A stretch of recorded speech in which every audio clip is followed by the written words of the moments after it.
Bom,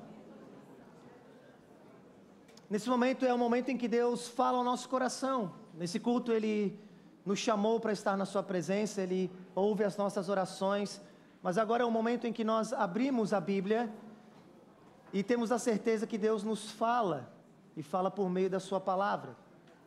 Abra sua Bíblia comigo, o Evangelho de Mateus. Nós terminamos uma série de Páscoa e começamos uma série na famosa oração modelo, ou oração do Senhor, ou oração do Pai Nosso. É uma famosa oração. Se você é uma pessoa religiosa ou não, você já ouviu essa oração. Se você é um protestante, evangélico ou um católico, inclusive está no nosso meio, com certeza você conhece essa oração. Essa oração, a gente nessa série chamada Do Céu à Terra, aprendendo a orar com Jesus.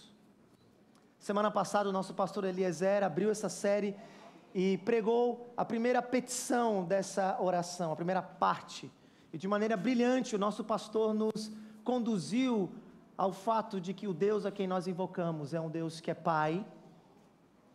Ele não apenas é Pai, Ele é o Pai de um povo, de uma família, por isso que Ele é nosso. E esse Deus que habita os céus não é um Deus distante. É um Deus que faz presente, especialmente na vida daqueles que são dele.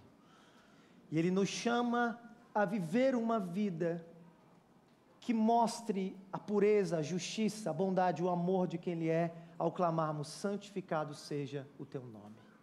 Hoje, a gente vai ver a segunda parte dessa oração, que se chama reino. Domingo passado, nome.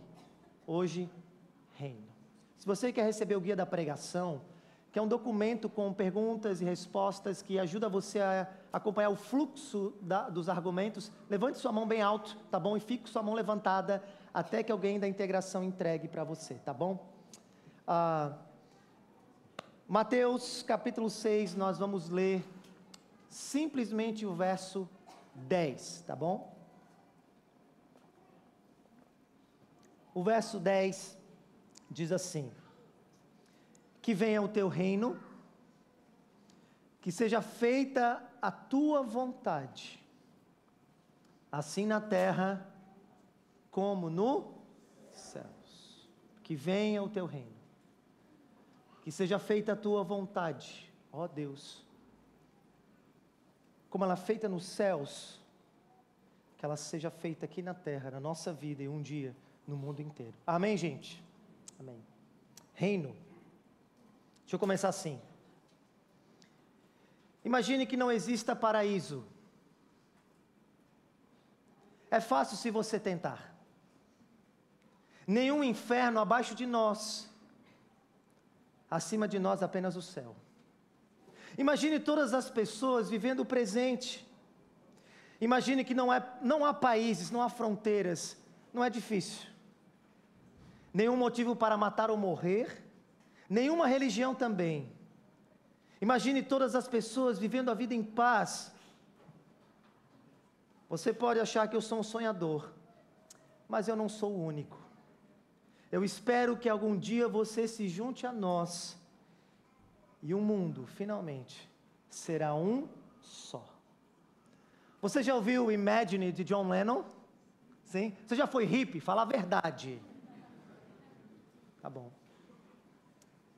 Essa é uma das canções mais emblemáticas do século XX, mas também uma das mais famosas do mundo. Tanto é verdade que o show da virada mais conhecido e mais famoso do mundo, na badalada Times Square, em Nova York, tem como tradição obrigatória, antes da contagem regressiva, não importa o artista, cantar a famosa música Imagine, de John Lennon. John Lennon nos convoca a ter imaginação, a imaginar um mundo sem guerras, sem fome, sem injustiças, sem fronteiras que separem as pessoas, sem muros, sem religião, sem Deus. Um mundo finalmente de paz, de amor e de uma humanidade reunida. A verdade é que esse clamor, essa canção que surgiu dentro do coração de um clamor de John Lennon, não é especificamente só dele, mas é um anseio no coração de cada ser humano, um anseio que existe no seu e no meu coração. Um anseio de ver a sua vida e este mundo finalmente consertados. Essa ideia que John Lennon nos convoca a imaginar, no fundo, é um anseio por um tipo de governo, por um tipo de ambiente, de um domínio, com ideais e valores que na Escritura é chamado de reino. John Lennon imaginou um reino. É óbvio que ele estava alinhado com o movimento contracultural da década de 60 e 70, para quem os ideais desse reino futuro de liberdade e autenticidade tinha como valor de que se finalmente as pessoas fossem livres para ser quem elas fossem e livres para fazer o que quisessem, se finalmente a sociedade se desgarrasse das amarras sociais e culturais e elas fossem livres, o paraíso seria construído na terra. O problema é que o mundo de John Lennon nunca chegou. O problema é que a geração hippie da década de 70 percebeu que a ganância e o egoísmo estão tão arraigados no coração humano que eles foram capazes de produzir as mesmas injustiças e perversidades que eles criticavam e acusavam nas instituições políticas, militares e religiosas que eles tanto abominavam. O anseio de um reino, de um governo, de uma estrutura que pudesse unir as pessoas e fazer com que elas amassem umas às outras, ainda está aqui no nosso meio. O problema é que a nossa sociedade insiste em tirar Deus da equação e por isso está absolutamente perdida de como encontrar a solução para o mundo. E é nesse sentido que a oração de Jesus no Pai Nosso ganha um brilho muito maior. Ao contrário de John Lennon, Jesus nessa oração vai dizer que um mundo de paz virá não pela negação de Deus, mas justamente pela intervenção dele.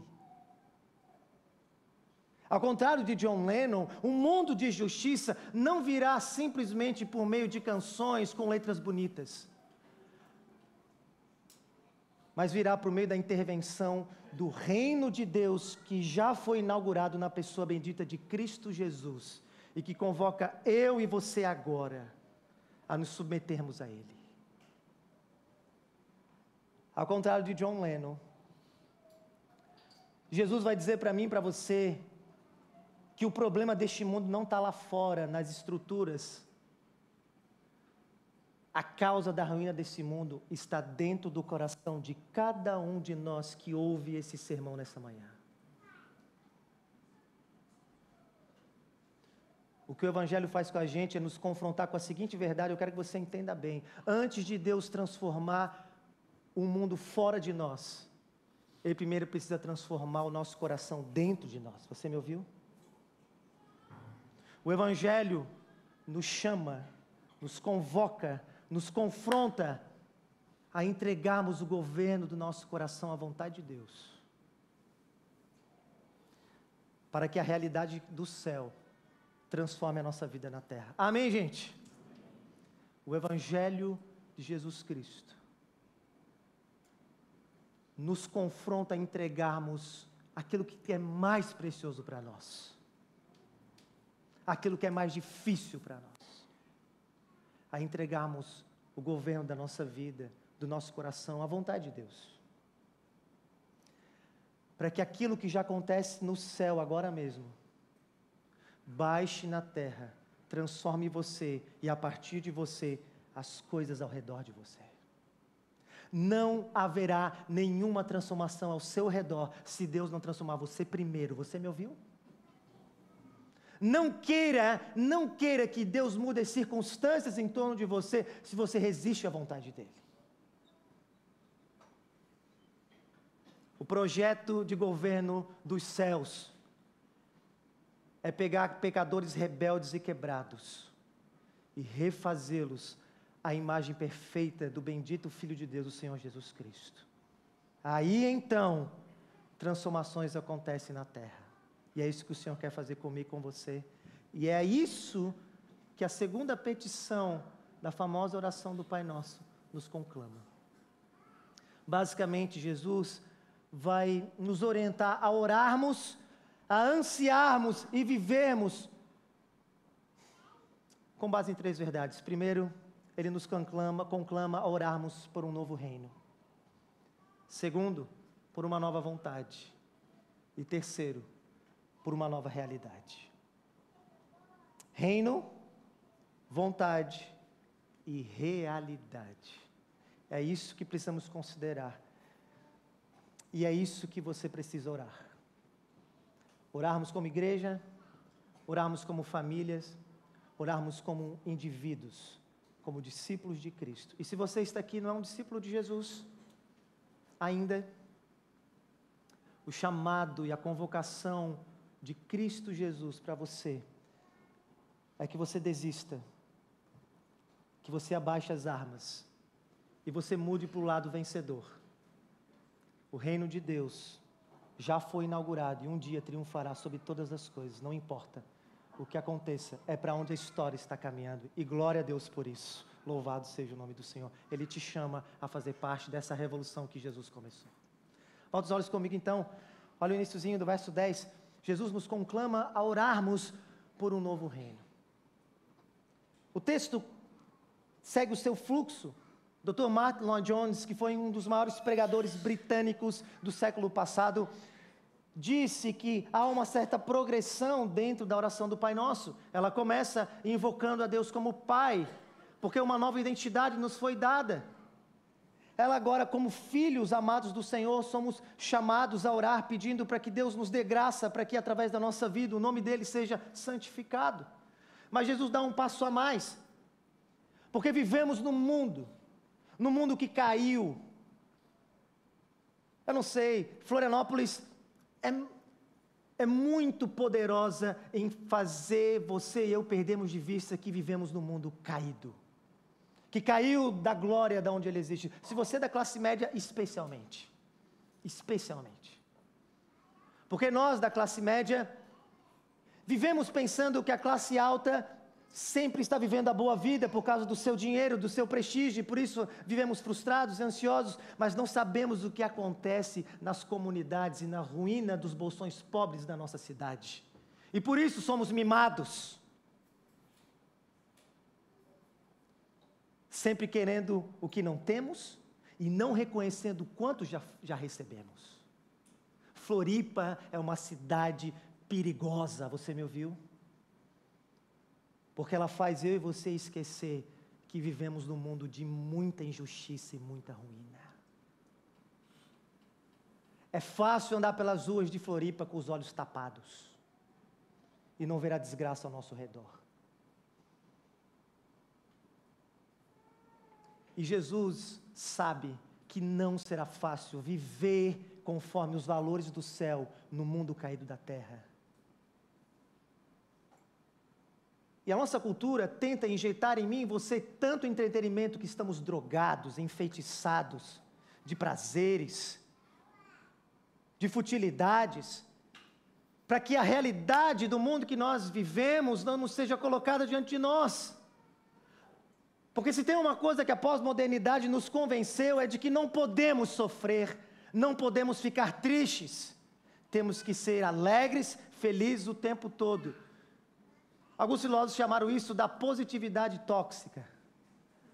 Você não é permitido ficar triste e não é permitido você sofrer. Por isso precisamos nos injetar em entretenimento. E diante desse fato, Jesus sabe que é fácil fugir da realidade. É fácil fugir da realidade. E por isso que Ele nos conclama e não faz a gente não esquecer, não esqueça que você ainda não vive no seu destino final. Se você está acostumado com esse mundo, você já assimilou com ele. Porque como já dizia Agostinho, o grande, se você não percebe mais o mal, é porque você já está sintonizado com ele. A oração venha o teu reino é a oração de um realista, de alguém que não está brincando nessa vida. Alguém que tem os olhos abertos para si e para o mundo ao redor. A oração venha o teu reino é a oração de alguém que tem coragem de dizer: não, a minha vida não está do jeito que o Senhor a destinou. Não, este mundo não está do jeito conforme a vontade dEle. Não, coisas erradas, coisas quebraram, injustiças acontecem. Por vezes vejo que eu mesmo sou parte do problema deste mundo. Por vezes eu vejo que eu sou o problema da ruína da minha família. Por vezes eu reconheço que eu sou parte da apatia da minha igreja. A oração, venha o teu reino, é a oração de um sincero, de alguém que se recusa a mentir para si mesmo, e mentir para Deus e mentir para os outros. É alguém que reconhece: não, Senhor, eu não aguento mais ver o domínio do mal e da injustiça no mundo lá fora. Não, Senhor, eu não aguento mais ver o egoísmo e a ganância dentro do meu próprio coração. Perceba que a expressão que venha o teu reino é um clamor, é uma expectativa. O verbo vir aqui, que venha, está no imperativo e não é uma ordem. A palavra no original significa literalmente a expectativa de uma aparição pública. É alguém que está esperando que alguém se mostre. Essa semana nós vimos os translocados fãs da Lady Gaga, né? Na frente do Copacabana Palace por dias e horas, orando para aquela divindade, esperando que ela aparecesse, sim ou não? Dizendo que ela apareça, que ela venha, e de repente apareceu o Diogo Defante. Mas você entende que esse é o clamor que tem que estar no meio no seu coração se somos crentes? Essa expectativa de que o domínio do Senhor finalmente se manifeste, de que o poder de Deus vença a nossa resistência, nos arranque dos vícios do nosso caráter, nos tire da apatia que temos de vir ao culto e não sentirmos nada, de vivermos uma vida medíocre quando as delícias do céu nos foram oferecidas gratuitamente. O que Jesus está dizendo é: não se acostume com este mundo. Você me ouviu? O que Jesus está dizendo: não deixe que o mal assimile você. Talvez este não seja o seu problema, você é uma pessoa decente, você não tem pecados graves, você não foi assistir a Lady Gaga, está tudo bem. Mas não entenda, Satanás e o seu império de trevas não apenas usa uma estratégia para neutralizar você. Talvez Satanás não tenha vindo contra você, neutralizando você, ao tentar fazer você se assimilar com o mundo. Mas o que ele tem feito? Anestesiando a sua alma, para que você tenha uma vida confortavelmente medíocre. Você me ouviu?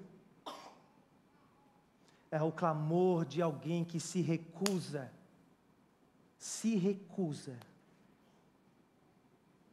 a mentir para si mesmo. Senhor, que venha o teu reino. De maneira interessante, a expressão reino dentro da Escritura, Basileia, é uma palavra difícil para nós, porque nós vivemos numa democracia liberal, temos alternância de poder. A nossa família imperial já ficou para trás muito tempo, ninguém sabe quem eles são, o que vive, o que come, tem que ir para o Globo Repórter fazer uma matéria sobre eles, onde vivem, o que comem, o que fazem, né? Ninguém sabe o que eles fazem. Desde a pandemia, a nossa mente acerca de viver debaixo de um governo simplesmente foi descredibilizada e nós abraçamos a narrativa que Satanás queria. Sabe o que mais? Não importa o mundo, só importa o que eu quero. E ele tem sido bem sucedido com os crentes.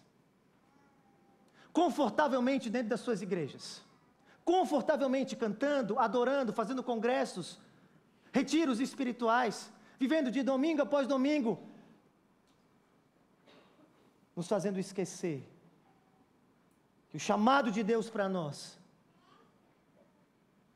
não é vivermos os nossos claustros evangélicos, mas sermos agentes do domínio dele que um dia tomará toda a terra, de sermos sal e luz onde andarmos, de não apenas recebermos a graça de crer no nome dele, mas de sofrer por ele nos nossos trabalhos, na nossa vizinhança, entre os nossos amigos não crentes, na nossa cidadania, na nossa cidade. A palavra basileia significa um domínio. E dentro da Escritura, não significa um lugar, um território, uma extensão geográfica, nem mesmo uma instituição religiosa. É verdade que os católicos romanos, eles fizeram no passado o que nós evangélicos estamos fazendo, o mesmo erro, associar reino de Deus com igreja, como se fosse a mesma coisa, mas não é. O reino de Deus prometido é o domínio espiritual do Senhor, capaz de derrotar o mal, de extirpar a injustiça e transformar tudo que caiu de novo à sua glória eterna. George Eldon Ladd, um grande teólogo, disse essas palavras conceituando o reino de Deus: é o domínio do Senhor que irrompe na história humana em e por meio de Jesus Cristo, presente agora de forma espiritual, para vencer o mal, libertar as pessoas do domínio do pecado e trazê-las para as bênçãos divinas, mas que um dia será consumado futuramente em glória visível em toda a terra. Tanto é verdade que os judeus do tempo de Jesus imaginavam, viciados pela cultura do seu tempo, de que o reinado de Deus seria uma unidade política militar semelhante aos romanos. E quando eles viram Jesus perdoando os piores tipos de pecadores, quando eles viram Jesus alimentando multidões, falando de amar o próximo, de amar seus inimigos, de dar a outra face, eles ficaram questionando Jesus e dizendo: você é o Messias do reino, você vai trazer o reino, aonde está a glória, a força, a brutalidade? Porque na mente deles, o reino de Deus seria exercido com força para derrotar os romanos e subjugar as nações pagãs vizinhas. Mas então Cristo, no Evangelho de Lucas, diz: não, o reino de Deus não vem com aparência externa. Mas se tudo o que eu estou fazendo vem da mão de Deus, o reino de Deus já está entre vocês. O que eles não entendiam, e que eu e você precisamos entender, é que quando estamos clamando: Senhor, venha o teu reino, nós estamos ansiando, esperando e pedindo para que o poder ativo de Deus de vencer o mal e libertar pessoas do pecado chegue na nossa vida e na vida das pessoas que nós amamos nessa vida. O reino de Deus é como um sinal que pode ser vivenciado e experimentado por todos aqueles que estão conectados a Cristo pela fé. Pense num poderoso sinal de Wi-Fi. Você não o vê, você não o sente, mas ele permeia tudo. E da mesma maneira que somente aqueles que têm a senha de acesso podem se conectar e experimentar da sua presença e do seu poder, somente aqueles que estão debaixo do domínio de Cristo experimentam o reinado de Deus que já foi inaugurado na sua vida. Você me ouviu? Não se engane. A esperança para mim e para você, para nós e para esse mundo, é que o poder do céu baixe na terra e baixe dentro do seu próprio coração. E nesse sentido eu tenho duas aplicações para você. Primeiro, você vê vícios na sua vida? Você vê vícios na sua vida? Ímpetos e impulsos que você não consegue vencer? Mesmo sendo um crente em Jesus? Você vê mentalidades tortas, frutos da criação da sua família, de experiências traumáticas que você passou? Você vê suas emoções e afeições desgovernadas, e você não consegue responder às situações devidamente. Você vê tudo isso e você sente que você não consegue vencer. O tempo passou. Quanto tempo você é crente? Fala para mim, quanto tempo? 5 anos, 10 anos, 15, 20? Nasceu no lar cristão e você continua ainda lutando com os mesmos vícios. Só tem uma esperança para você, que você ouça Jesus. Você precisa clamar para que o reino de Deus venha na sua vida. Você me ouviu? Satanás quer que você se acostume com esses pecados. Satanás quer que você se acostume, que você justifique, psicologicamente justifique. Há muitas teorias da psicoterapia, se você quiser, nesse mercado, para justificar o que você faz e deixa de fazer. Mas Jesus não quer. Porque o Evangelho é a boa notícia de que Jesus já começou a consertar vidas, amém? E você precisa clamar e pedir, você me ouviu bem?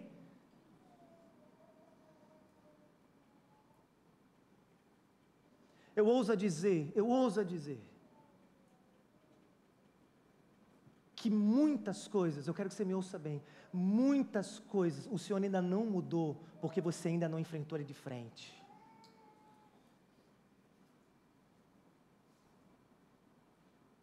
O quanto realmente você quer que o Senhor vença os seus vícios. Então lute com Ele, você me ouviu? É o que Jesus está dizendo, não é?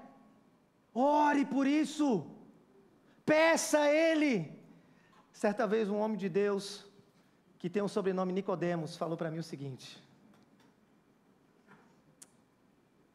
Rafa, Deus ama responder orações legítimas. Não tenha medo de pedir o que Ele ordena. E eu quero falar isso para você, não tenha medo de pedir o que o Senhor ordena.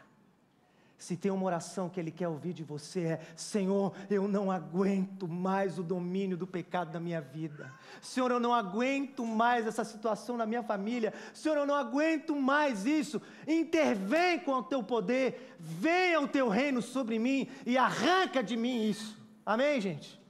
O Senhor quer que você o enfrente, você me ouviu? Você não experimentar nada da mão do Senhor enquanto você não lutar com Ele semelhante a Jacó, que lutou a madrugada inteira. O quanto você realmente quer mudar, se libertar, se transformar. Clame, clame, clame, você me ouviu? Peça a Ele. Ele quer ouvir a sua oração, Senhor, que venha o Teu reino. Mas eu tenho uma segunda aplicação para mim e para você.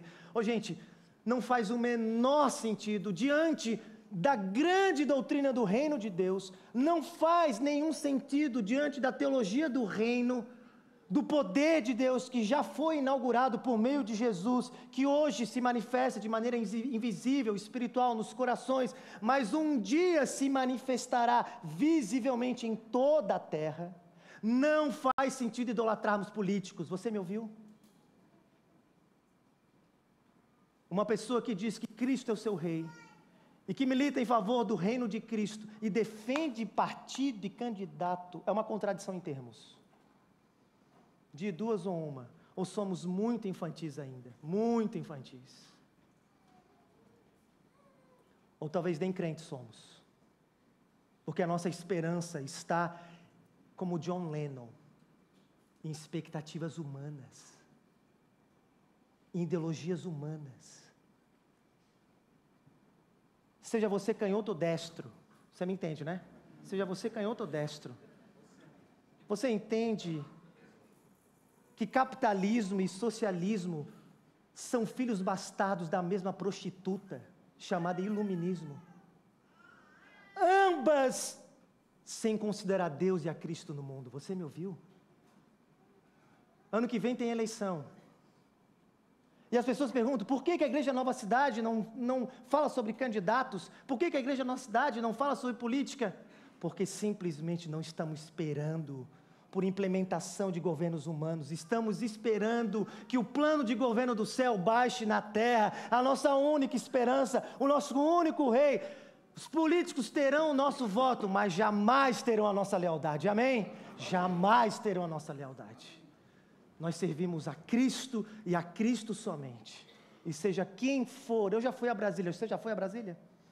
Quando eu estava voando em Brasília, eu sou tradicional, mas na hora eu virei pentecostal. Os demônios territoriais são um alvoroço, uma loucura, uma doidura. Rapaz do céu. De Jesus, a igreja de Pérgamo, que eles estavam habitando, aonde Satanás habitava, o trono de Satanás. Eu falei, ele mudou. Satanás mudou de endereço. De Pérgamo para Brasília. Gente, seja um crente maduro. Você pode ter suas convicções, você pode ter seus candidatos e está tudo bem.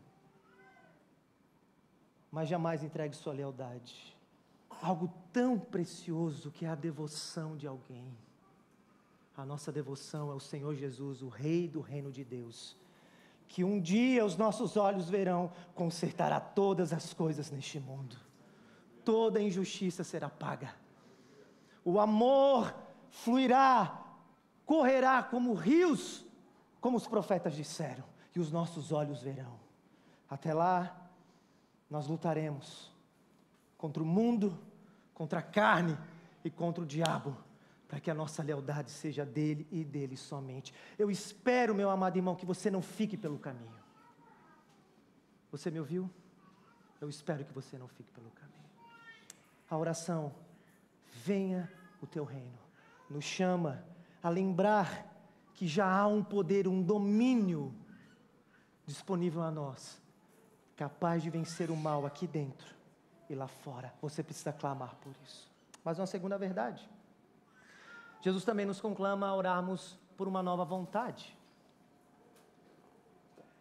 Interessante, lembra que eu disse que Dr. Martin Lloyd-Jones disse que há uma progressão, e isso é verdade. Jesus nos chama a lembrarmos do domínio de Deus, mas Ele sabe que há coisas no nosso coração que ainda resistem ao Senhor, sim ou não? Ô povo complicado que nós somos, não é mesmo? Gente, meus sogros, eles são tradicionais, mas eles às vezes viram meio penteca, e eles falam uma coisa assim, de pertinho, ninguém é certinho. Podia estar na Bíblia isso aí, lá no livro de Provérbios. De pertinho, só Jesus para amar um povo complicado como nós. E Jesus sabe disso. E por isso que Ele dá o próximo passo, dizendo, você realmente quer que o Senhor vença você? Então faça o segundo pedido, que a tua vontade seja feita. Sinclair Ferguson, comentando esse texto, diz, a oração mais perigosa que alguém possa fazer. Pare e pense, que a tua vontade seja feita. Você precisa considerar isso. Você precisa ir com calma, porque vai que o anjo passa, diz amém e o Senhor ouve. Que a tua vontade seja feita. A expressão grega que seja feita, no original é muito interessante, é se erguer e passar por cima de outro. E Jesus sabe que há reinos rivais dentro do nosso coração, sim ou não? Há vontades rivais dentro de nós. Jesus sabe que o nosso problema não é saber as coisas. Não é falta de doutrina, de teologia, alguns de nós mas na maioria não. Jesus sabe que o nosso problema não é saber, o nosso problema é querer.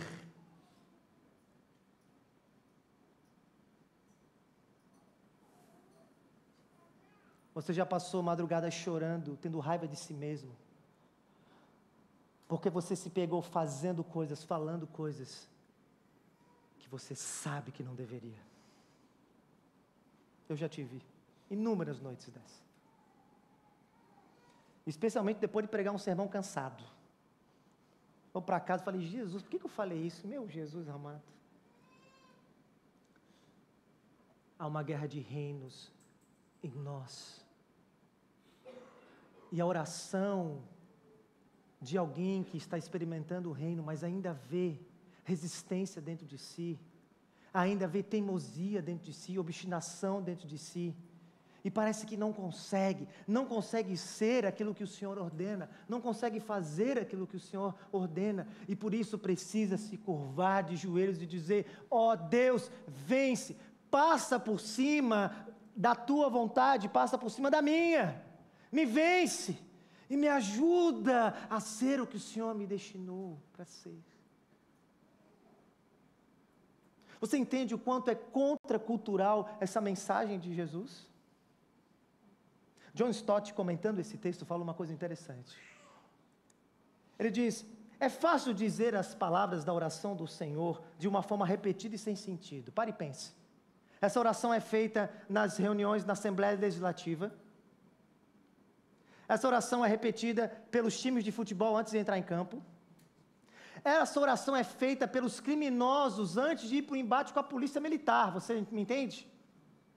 É fácil falar sobre essas coisas sem ter compreensão delas. Fazer de fato a oração do Senhor com sinceridade, diz Stott, no entanto, tem implicações revolucionárias. Você está pronto para orar dessa maneira? Estamos constantemente sob a pressão para nos conformarmos ao egocentrismo da cultura secular. Quando isso acontece, ficamos preocupados com o nosso pequeno nome. Gostamos de vê-lo em manchetes e defendendo ele quando ele é atacado. Estamos preocupados com o nosso pequeno império, dando ordens, influenciando e manipulando pessoas para massagear o nosso ego. Sim ou não, gente? Estamos preocupados com a nossa pequena e tola vontade, diz o homem de Deus, sempre desejando que as coisas sejam do nosso jeito, e nos aborrecendo quando ela não é feita e ficando frustrado. John Stott termina da seguinte maneira: saber se podemos fazer essa petição com integridade é o teste minucioso da realidade e profundidade da nossa profissão cristã.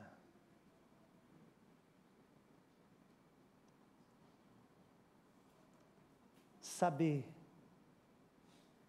que podemos chegar diante de Deus e dizer: Senhor, me vence,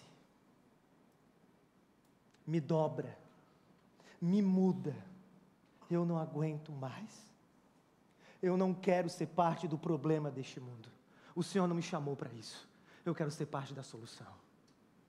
Saber se temos coragem e sinceridade para orar dessa maneira é o teste se o reino de Deus já chegou na sua vida.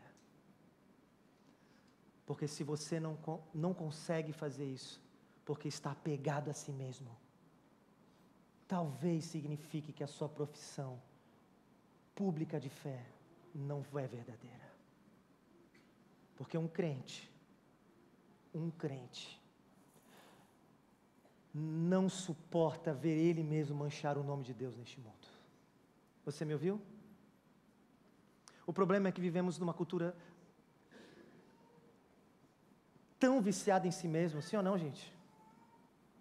Somos bombardeados a acreditar que o propósito, a alegria, a satisfação da vida é fazer toda a nossa vontade. Mas eu pergunto para você,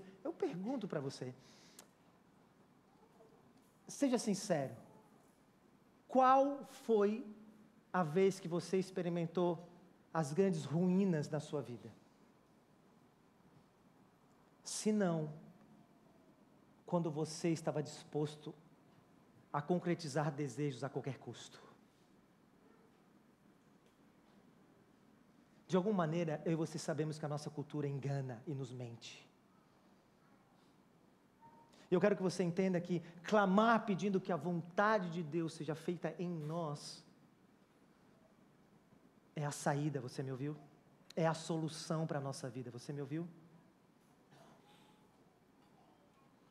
Porque quando alguém é deixado à mercê dos seus próprios desejos, ela está correndo perigo. Ela está correndo perigo. Tem uma música que eu gosto muito, de uma banda chamada One Republic, chama Counting Stars. Depois você ouve em casa. O clipe é muito interessante, a banda está tocando no porão e há um culto acontecendo em cima. E ele diz: olhe nos meus olhos e você verá os sinais. Se você procurar, você vai encontrar. Eu me sinto tão errado fazendo a coisa certa. E me sinto tão certo fazendo a coisa errada. Eu não poderia mentir, eu não vou mentir. Tudo o que me mata me faz sentir mais vivo. É por isso que eu e você precisamos pedir: ó Deus, que a tua vontade seja feita na minha vida. Me ajuda. Porque o meu coração tende à desordem. Porque a minha mente tende a me tapear. Porque as minhas ações são rápidas para buscar o meu conforto e o meu prazer ao invés da tua glória. Você tem coragem de orar? Que venha o teu reino e que seja feita a tua vontade. Mas eu quero que você entenda que a maneira como Deus nos vence, às vezes é nos quebrando. Você sabe disso, né? Deus é um bom pai. E como um bom pai, se Ele tiver que te dar uma chinelada, Ele vai dar. Você entende que Deus não abraçou a pedagogia de educação de filhos da pós-modernidade? Você sabe disso, né? Deus não é um pós-moderno, você sabe disso, né? Deus é old school, galera. Se tiver que pegar a vara e a chinela, Ele vem atrás de ti. Para o nosso bem. Tem vezes que Deus faz isso. Mas a verdade é que a beleza do Evangelho é que Deus nos cativa e nos transforma por amor. Deus não quer a sua obediência, a sua submissão por medo ou culpa. Isso não produz nada. O que molda um coração a se render, a verdade é que Deus não força a nossa vontade. Ele a transforma num novo molde, conforme a vontade dEle. E por isso que eu e você precisamos jamais esquecer o que Cristo fez por nós. O nosso problema de teimosia e o nosso problema de teimosia e o nosso problema de obstinação é porque ainda não contemplamos com verdade o que Cristo fez por nós. Porque quando você enxergar Cristo morrendo e sofrendo os tormentos dos infernos por você, isso cativará novamente o seu coração. O que Deus quer não é que você faça a vontade dEle forçado, é que o seu coração seja mudado ao ponto de que você ame o que Ele ama e deteste o que Ele detesta. Eu tenho uma ilustração para você. Um dos filmes que a minha mãe gostava muito era Uma Linda Mulher. Você já viu esse filme, Uma Linda Mulher? Tem uma geração que não viu Uma Linda Mulher. Bem, enfim, você tem que assistir. Julia Roberts. Vivian é uma prostituta que se gabava das suas atividades nas ruas de Los Angeles, até que ela encontra um grande amor.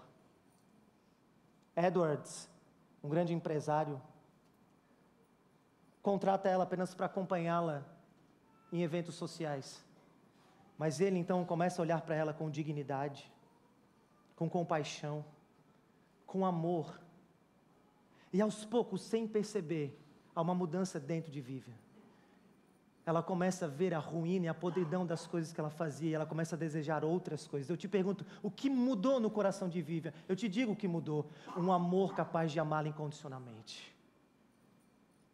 O problema do porquê nós nos lançamos à nossa vontade tola de perversidades, mesmo sabendo, é porque ainda não confiamos no amor incondicional do Senhor. Deixa eu falar uma coisa para você que vive em vícios perversos. É triste ver você nessa situação. O Senhor não te chamou para isso. Se você não tem respeito próprio, pelo menos considere o amor de Cristo por você. Você me ouviu? O único jeito de constranger você. O Senhor não quer que você faça a vontade dEle forçada. Ele quer que você seja constrangido e mude, a fim de desejar o que Ele deseja. Amém, gente? É assim que o Senhor nos transforma, de dentro para fora. Mas Ele termina. ele termina e a última parte da oração é uma declaração interessante. Jesus falou sobre um novo reino, sobre uma nova vontade, mas agora ele fala sobre uma nova realidade. Olha essa expressão, assim na terra como no céu. Pare e pense nisso. Eu sei que você já ouviu essa declaração. Isso não é apenas uma declaração poética para terminar um tratado. Assim na terra como no céu. O que Jesus está dizendo é que quando alguém foi invadido, quando alguém foi tomado pelo reinado de Deus, o domínio de Deus, está experimentando os poderes do céu, aquilo que acontece na glória do céu agora começa a ser visto com pequenos vislumbres na terra a partir da vida dessa pessoa. É uma mudança de realidade. Você me entende? De maneira interessante, Jesus está dizendo que o cristianismo, a mensagem cristã, não é a mensagem da fuga deste mundo, mas do completo comprometimento com Ele, a fim de transformá-lo para a glória de Deus. Deus ama a sua vida, Deus ama o mundo que é dele, a sua criação. Ele poderia ter abandonado, mas Ele decidiu consertar, restaurar e renovar todas as coisas para a sua glória. E a oração de um crente é ter essa expectativa que a beleza, a glória, a paz, a harmonia, a justiça, o amor que está sendo desfrutado right now, conforme hebraico, right now, na glória eterna, no trono celeste do Senhor, criaturas que se manifestassem agora, não ficaria ninguém nesse lugar, de pavor e de medo, criaturas que se curvam diante do trono de Deus, em completa harmonia, cantando com toda a força do seu ser e exaltando o Senhor acima de tudo, que essa glória baixe na terra um dia. Você entende a grandeza disso? Você entende a grandeza disso?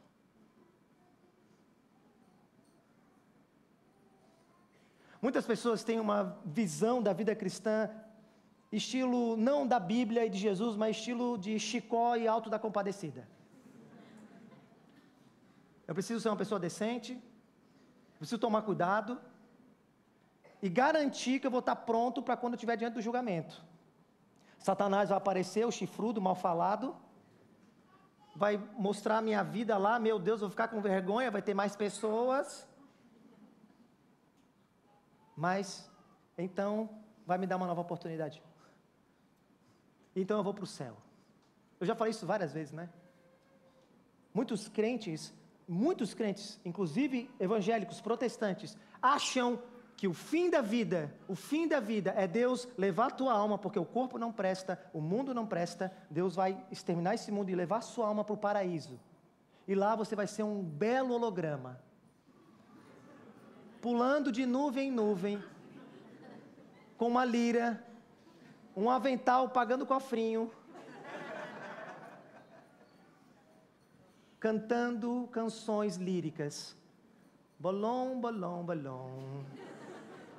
Então nós vamos se olhar, e eu vou olhar para minha esposa e vou dizer, oh, eu acho que eu conheço você. Ah não, minha memória foi apagada. Bolom, bolom, bolom, bolom. Vou seguir. Você entende que a oração de Jesus é justamente o contrário disso?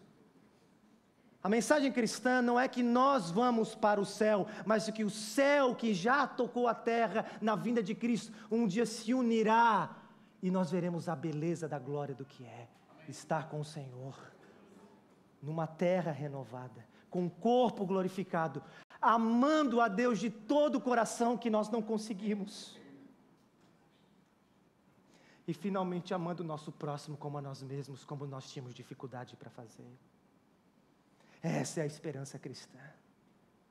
E eu quero que você entenda, Herman Ridderbos, um teólogo reformado, diz isso: a presença do reino de Deus na história não é uma questão de mera espera pelo fim.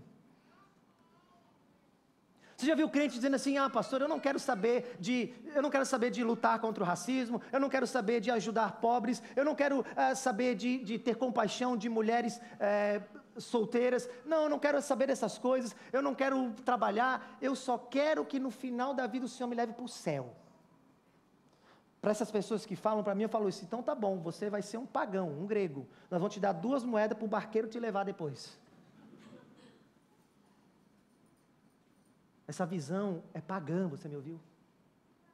A mensagem cristã é viver sob o senhorio de Cristo agora, onde sua vontade e seu governo já operam nos que creem. O futuro irrompe no presente, por meio da fé e da obediência dos discípulos. O que Jesus está mostrando para mim e para você são 2 coisas. Primeiro,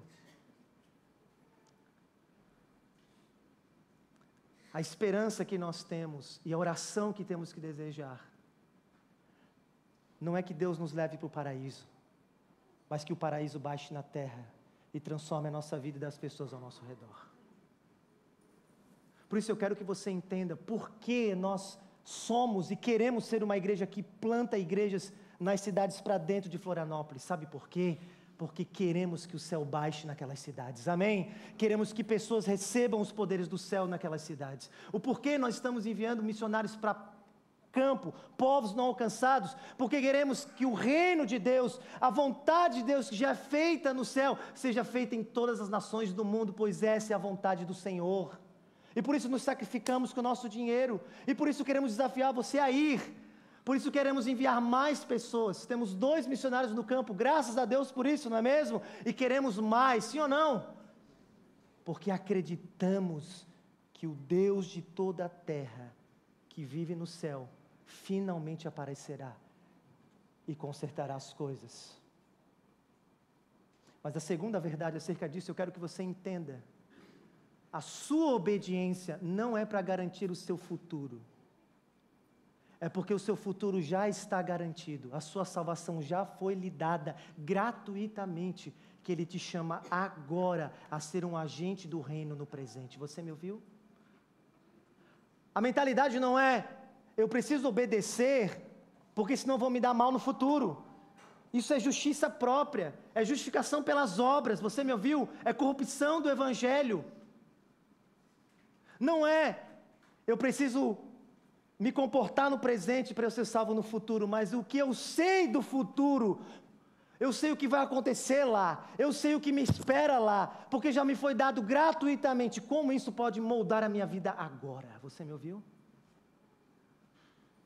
O Senhor está preocupado com a sua vida, não porque Ele está esperando para ver se vai te condenar ou não. O Senhor está preocupado com a sua vida, porque Ele está consertando o mundo, e Ele te chama para ser parte da solução, você me ouviu?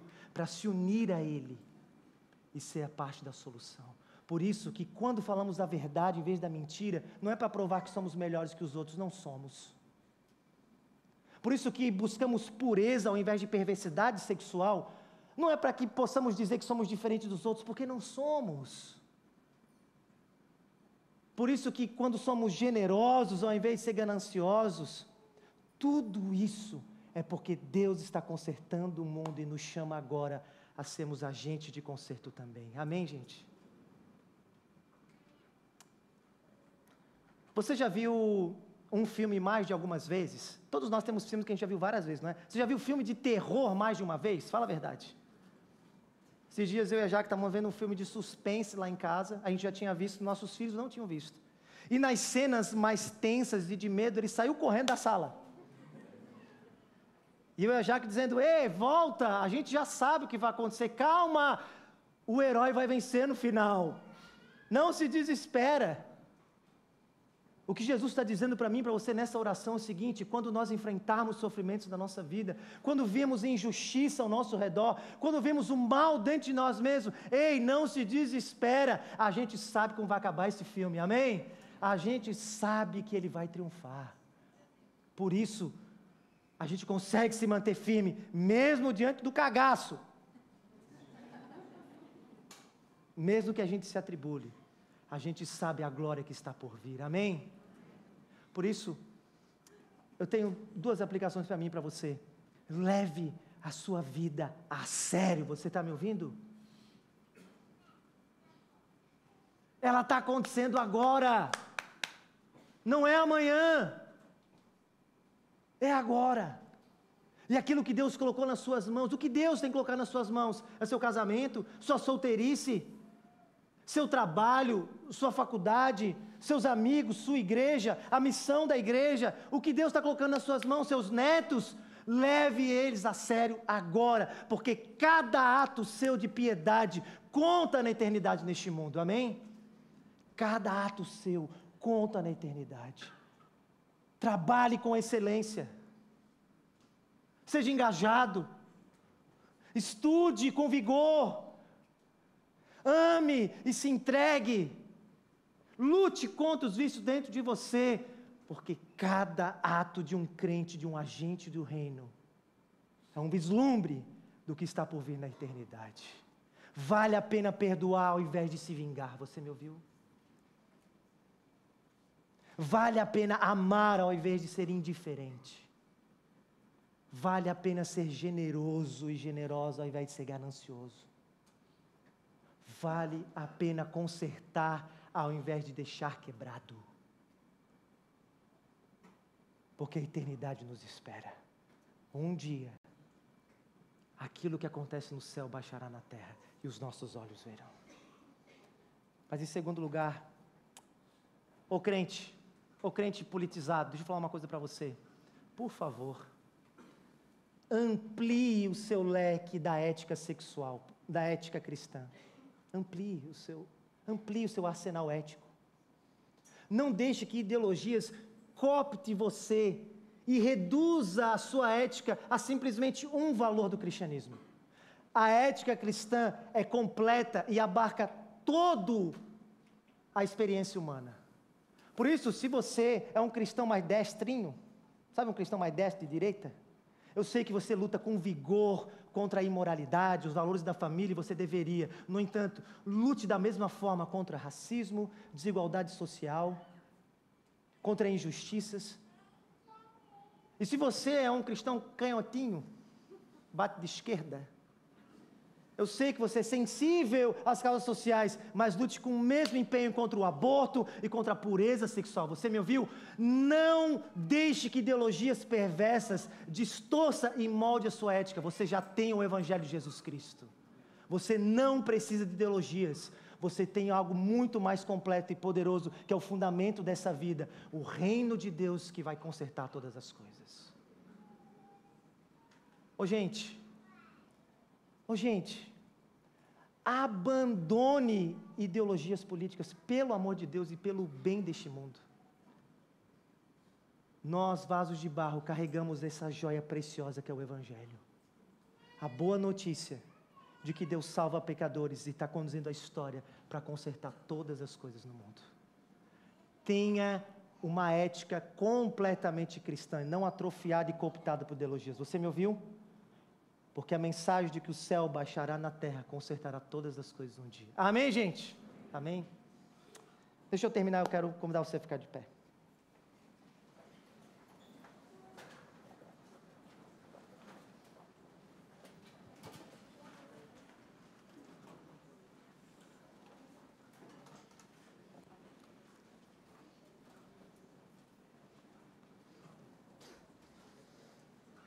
Que venha o teu reino e que seja feita a tua vontade, assim na terra como no céu. Ou assim na terra como no céu. Você tem coragem de fazer essa oração nessa manhã? Você tem coragem de fazer essa oração nessa manhã? Com sinceridade. Feche seus olhos onde você está. Mas há uma razão mais profunda pela qual muitos de nós lutamos para orar sinceramente dessa maneira. E essa razão, sabe qual é? É o medo. No fundo é um medo. Temos medo. Temos medo de que se entregarmos o controle da nossa vida a Deus, seremos infelizes.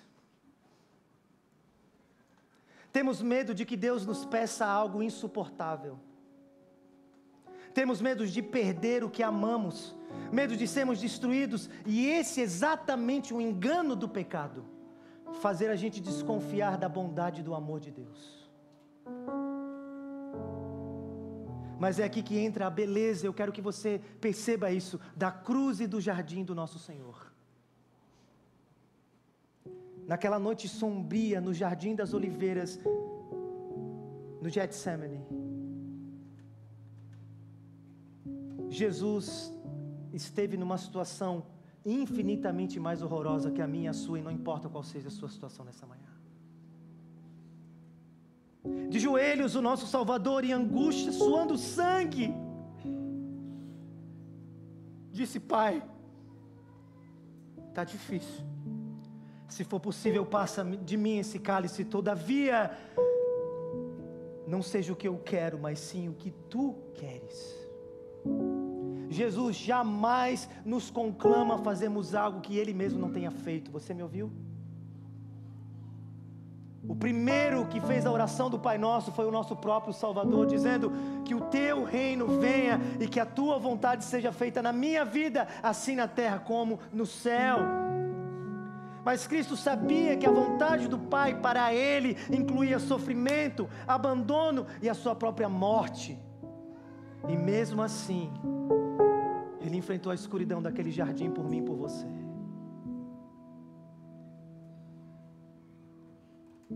Jesus não estava iludido, meus irmãos. Ele estava absolutamente certo de algo que você ainda duvidamos. Que não importa qual seja a vontade do Senhor, o que Ele nos peça, ainda assim é bom, perfeito e agradável a nós. Amém? Jesus confiou na vontade de Deus por nós, e isso o levou direto para o Calvário. Amados irmãos, Cristo foi esmagado pela ira que era nossa. Ele foi rejeitado para que nós fôssemos recebidos. Ele se perdeu para que nós pudéssemos ser encontrados. Ele morreu para que nós pudéssemos ter vida. A vontade de Deus para Jesus foi a cruz, para que a vontade de Deus por nós sempre fosse a vida eterna. Você me ouviu? A vontade de Deus para mim e para você, ainda que humilhe o nosso ego, sempre será para o nosso bem.